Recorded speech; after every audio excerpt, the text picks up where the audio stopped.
This is iOS 18 and damn Apple cooked. This is literally the biggest update iOS has seen since iOS 7. With a complete visual overhaul, a lot of customization features and of course, Apple Intelligence. I still feel the name's a bit corny, but I let it slide because the features are pretty cool. And the moment I saw all these changes, I grabbed my phone, installed the beta, and I've been using it for almost a month. And to test out every single feature, I've installed it in not just my iPhone 13 Pro, but also the iPhone XR, which is the oldest and least capable iPhone, and the iPhone 15 Pro, which gets every single feature. It's glitched out. There's a lot of new features to talk about, so I'm going to cover the most interesting and useful features, and thankfully every iPhone supports most of the new features. The minute you boot the phone up, you're going to notice a lot of changes. You can now change the lock screen shortcuts, which a lot of people have been begging for since the iPhone 10. But hopefully by the time iOS 18 drops, you could put something like Snapchat or Instagram there, and there's an API that'll let these apps just access the camera so that you don't have to unlock your phone to use them. This is a very good feature that even Android should copy. Speaking of Android and copying, iOS 18 feels like Apple just renamed Android to iOS. Because most of these new features have been on Android since the Stone Age. And some of them are so odd, like the customization features on the home screen. Now, you can either have light or dark mode icons, make your icons larger, or go crazy and tint them according to your wallpaper. But the tinting options look so out of place. They obviously copied Material U, and in one way, it's good that it changes the color for every single app. Unlike Material U, where each app has to adapt their icon to support it, and even after 3 years, some apps like Snapchat don't support it. But iOS 18's implementation looks obnoxious. Most apps just look very out of place. It tints widgets and they look strange. Also, unlike Material U, tinting is not system-wide, and for some strange reason, you can't have different looks for different wallpapers. You'll have to manually change them each time you change your wallpaper. Why? Hopefully by the time iOS 18 drops, most of these apps will pick up on those changes natively, so it won't look strange. But for now, the light and dark mode icons are good. Speaking of the home screen, you can now place your icons and widgets anywhere, and you can lock or hide apps, something we've all been asking for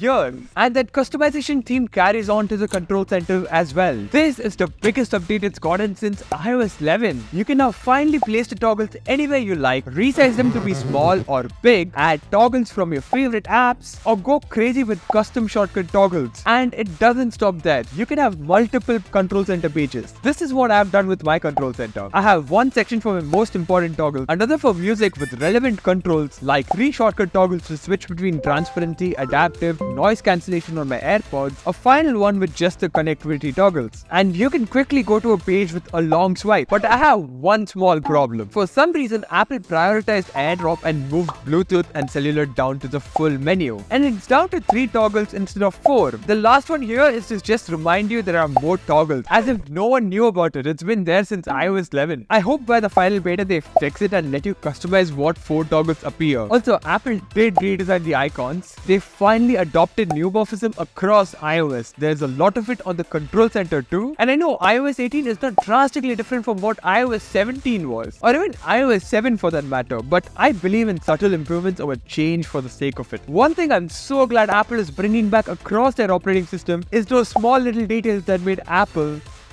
You can adjust the beam of the flashlight to either be narrow or wide. As per my knowledge, this only works on the 14 Pro and the 15 Pro. Probably doesn't matter to a lot of people, but the interface looks so cool. If you press the volume buttons or the power button, the display expands the bezel to indicate that. Not so useful, but it's an indicator for haptic buttons on future iPhones. It doesn't work with the iPhone XR or 11 because the bezels are pretty chonk. Before I get to stability and the last 3 big features I'm excited about, let me speedrun through 18 small but useful features. The phone app finally gets T9 dialing. It just took 18 years to implement. The calculator app finally gets a back button. You can now draw or solve math equations with math notes. Doesn't make a lot of sense with the iPhone because it doesn't have a stylus, but cool nonetheless. The iPhone finally gets RCS support. Good job, EU. You can now schedule iMessages. You can send iMessages over satellite. There are cool ways to express messages with text effects. You can now add cards to wallet with a tap. You can now send Apple cached the same way you would for name drop. There's a dedicated app for passwords. You can control your iPhone with your eyes. It's pretty buggy, but whatever. Works with iPhone 12 or later. Music haptics vibrate your iPhone to songs. It's like a mini subwoofer. Works with iPhone 12 or later. Mail now categorizes emails. You can now shake or nod to respond to Siri commands with AirPods. There's now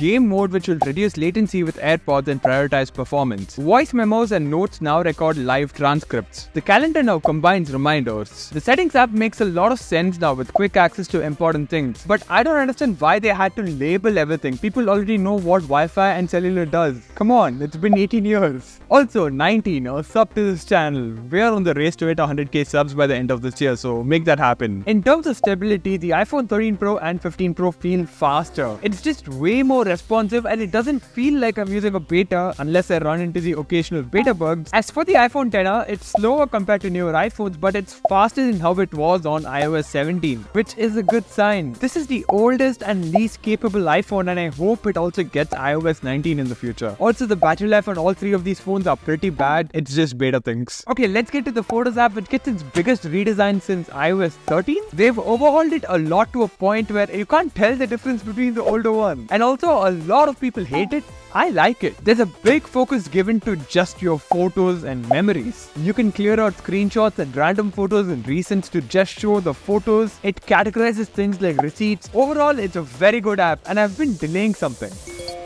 iPhone mirroring. It essentially mirrors your iPhone to your Mac. Your notifications come up on your Mac too. It makes it easier to multitask and in my perspective, I feel it's great. Because I stopped using the Apple Watch and I can truly be away from my phone. Finally, let's get to Apple Intelligence. I'm so glad Apple finally put its foot into AI and in my honest opinion, this is the first AI that's actually focused towards being useful and personal. Unlike every other implementation I've seen where they have good features but you wouldn't be using them in your everyday life. In the end, it's Apple, they always try to make their features useful in everyday life. The most impressive part about Apple Intelligence is how most tasks happen on device with only intensive tasks being pushed to cloud. And those tasks run on Apple's own servers which have a lot of privacy measures. And if something can't be done by Apple's private cloud, then it's pushed to third-party services like ChatGPT, which they do ask your consent for before using. And because most of it happens on device, this is the first AI that's focused towards being way more personal. Also, I'm not sure if I'll include my own footage for Apple Intelligence because it's not out for beta yet. If I don't have something, I'll be just referencing from Apple's keynote because they said most of these features are going to come out in 2025. These are the few features of Apple Intelligence I find useful. Priority notification highlights what's important based on the scenario. Like let's say you get a message about something important but you're in a focus mode. It will just show the important stuff based on the context. It quickly summarizes up mails you get. You get writing tools for mail, messages, and it also auto-replies mails for you. You can create images and even emojis. Apple calls it Genmoji and I've not seen any other platform create emojis. You can clean up unwanted things in photos. You can do that in any iPhone with Google Photos. And obviously they've used all this superpower to make Siri insanely good. It can do a lot more than before. There's personal context. It can do things within apps. It understands your commands properly. It can smartly suggest you things you have to do. It can edit a photo for you. That's wild. And it has this new animation which looks sick. I got them to work on the iPhone XR and it looks so cool. You can quickly type instead of talking to Siri, which is nice. The most disappointing part about Apple Intelligence is how it's just for the iPhone 15 Pro and 15 Pro Max. I honestly feel they can bring it down to something like the iPhone 13 because they're still very capable phones. Or what about the iPhone 15 which came out the same time as the iPhone 15 Pro? And Apple Intelligence is coming to Macs and iPads that have M1, which is based on the A14. All of the Apple Intelligence stuff happens on the neural engine. And in the end, they're gonna use private cloud for intensive tasks. So what's stopping them? I feel this is a shady way for Apple to get people to upgrade because these features are genuinely useful. Samsung is giving AI features to phones from 2021. What's stopping Apple when they always brag about the iPhone being the most powerful? The A15 and A16 are very powerful chips with the only limitation being the RAM. But recent iPhones have 6 GB of RAM. I'm not saying they should give every single feature, but at least some for the older iPhones. EU forced them to give Apple Intelligence to older iPhones. Oh wait, they're not even getting Apple Intelligence. But I'm soon going to talk about the shady things EU is doing, and until then, watch this video to find out why I stopped using the Apple Watch.